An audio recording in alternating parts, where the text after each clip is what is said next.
Ils racontèrent ce qui leur était arrivé en chemin et comment ils s'étaient fait reconnaître d'eux en rompant le pain. Comme il disait cela, lui-même se présenta au milieu d'eux et leur dit « Que la paix soit avec vous ».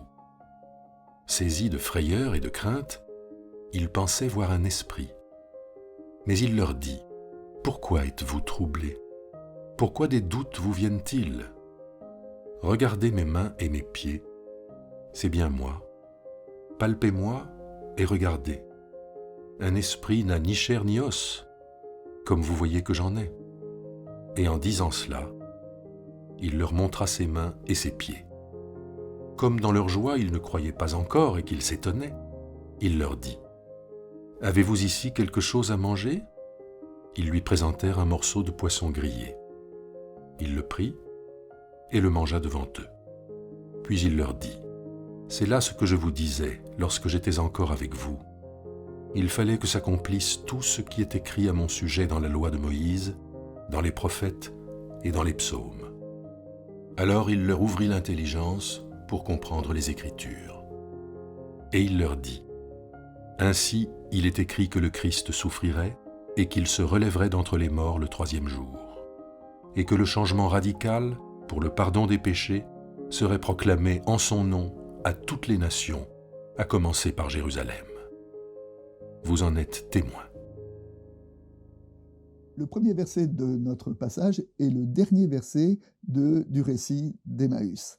Et au récit d'Emmaüs, donc les témoins d'Emmaüs racontent aux disciples ce qu'ils ont vécu et comment Jésus a disparu au moment où le reconnut dans la fraction du pain. Et alors qu'il leur dit ça, c'est ce moment-là où Jésus réapparaît et réapparaît en se montrant aux disciples. Le premier point, c'est la matérialité de la résurrection. Dimanche dernier, le récit était lorsque Jésus a retrouvé les disciples dans la chambre haute. Ça, c'était dans l'évangile de Jean. Et ce récit est un peu le parallèle dans l'évangile de Luc. Dans l'évangile de Jean, il a dit aux disciples « Regardez mes mains, mes pieds ». Et il fait pareil dans cet évangile, mais il fait un pas de plus et il leur dit « Est-ce que vous avez un poisson à manger ?» Nous nous souvenons que beaucoup parmi les disciples étaient pêcheurs, c'est-à-dire que le poisson, et j'allais dire le partage du poisson, renvoie à leur expérience humaine quotidienne, à leur expérience, j'allais dire, la plus humaine, ce qui nous dit que c'est du cœur de notre humanité la plus profonde que nous sommes appelés à accueillir cette parole de la résurrection. Ensuite, il nous est dit que Jésus a ouvert l'intelligence des disciples. Alors, ouvrir l'intelligence, l'expression est un peu curieuse, mais elle nous rappelle que, nous le savons, il existe plusieurs formes d'intelligence. Il y a l'intelligence des mathématiques, de la rationalité, mais il y a aussi l'intelligence des relations humaines, l'intelligence des langues étrangères, l'intelligence de la musique. Et à toutes ces intelligences, ici, ce texte en ajoute une autre, une supplémentaire, qui est l'intelligence des Écritures. L'intelligence des Écritures, c'est arriver à comprendre les Écritures de l'intérieur afin de voir le monde comme les Écritures nous le présentent. Voilà le chemin que Jésus a appelé ses disciples à parcourir.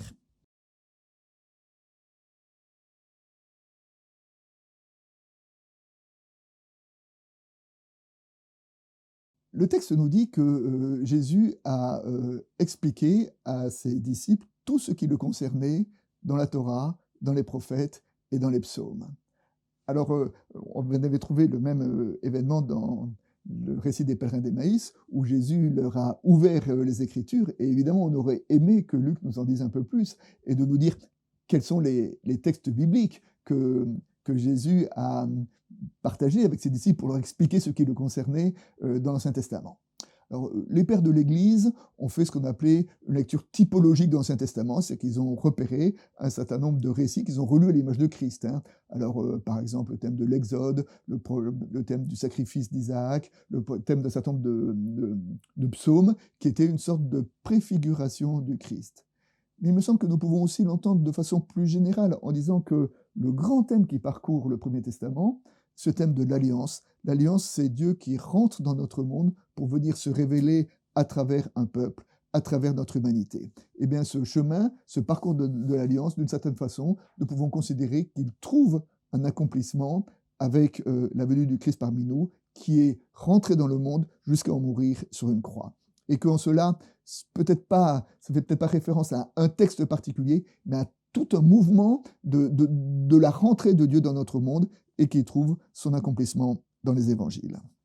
Ensuite, Jésus dit, il est écrit que le Christ souffrirait et qu'il se relèverait d'entre les morts. Et ce qui est assez curieux, c'est que dans l'évangile, et notamment dans l'évangile de Luc, lorsque Jésus a annoncé sa passion, les disciples ont opposé une résistance farouche à cette éventualité. Et même un verset de l'évangile de Luc dit, juste après l'annonce de la passion, à propos des disciples, « Ils n'y comprirent rien, le sens de cette parole leur restait caché, ils ne savaient pas ce que cela voulait dire. » Donc Jésus parle aux disciples, mais les disciples n'y comprennent rien. Alors si les disciples ne comprennent pas, pourquoi Jésus a-t-il partagé cette annonce? Eh bien peut-être pour que le jour où ça arriverait, à ce moment-là, les disciples se sont souvenus que le Christ avait annoncé. Et peut-être que ça les a aidés à traverser pour eux l'épreuve de la passion, de savoir que ça n'était, certes, c'était un pur scandale, c'était une pure injustice, mais c'était aussi, ça relevait du plan de Dieu. En tout cas, Jésus savait qu'il allait aller jusqu'à la croix.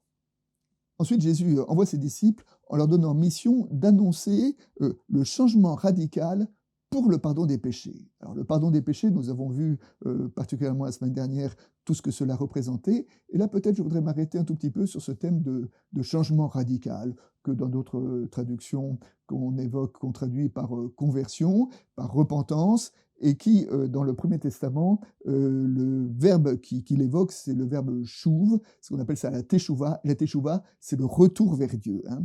Et donc, les disciples sont invités à proclamer aux hommes et aux femmes le retour vers Dieu. C'est-à-dire que la parole de l'Évangile n'est pas une parole qui leur est extérieure, mais une parole qui est au plus intime d'eux-mêmes depuis le commencement de leur histoire.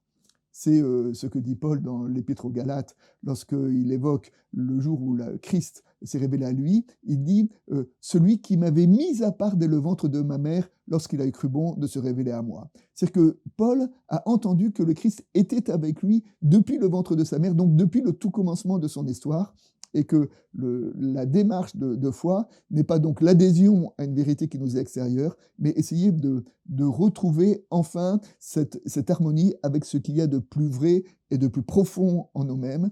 C'est ce que Paul a dit dans la première épître aux Corinthiens, quand à propos de la résurrection, il dit « Parce que Christ est ressuscité, je suis ce que je suis ». C'est parce que Christ est ressuscité, je sais qui je suis, j'ai retrouvé ma vraie personnalité, mon identité la plus authentique. Enfin, comme illustration, je voudrais évoquer la façon dont la mort et la résurrection peut-être peuvent être lues à travers toutes les Écritures. Jésus accomplit le Premier Testament. Et une lecture globale du Premier Testament, quand on commence au tout commencement de la création pour finir au prophète, on y voit une succession d'effondrements et de relèvements. Hein. L'histoire de la Bible, c'est l'effondrement du déluge qui est suivi par le relèvement de l'histoire d'Abraham. L'effondrement de la servitude qui est suivi par l'exode et le recours à la liberté. L'effondrement de la chute de Jérusalem et l'envoi en exil qui est suivi par le relèvement et le retour d'exil. Et bien de la même façon, l'Évangile nous parle de l'effondrement de la croix et du relèvement après de la résurrection. Ça veut dire que le grand message des Écritures, il ne nous dit pas que le grand malheur n'existe pas, il ne nous dit pas qu'il n'y a pas de grands effondrements, mais que les grands effondrements sont toujours suivis d'un relèvement. Et c'est cette grande espérance du relèvement qui est l'espérance de la résurrection et que nous sommes invités à accueillir dans notre histoire.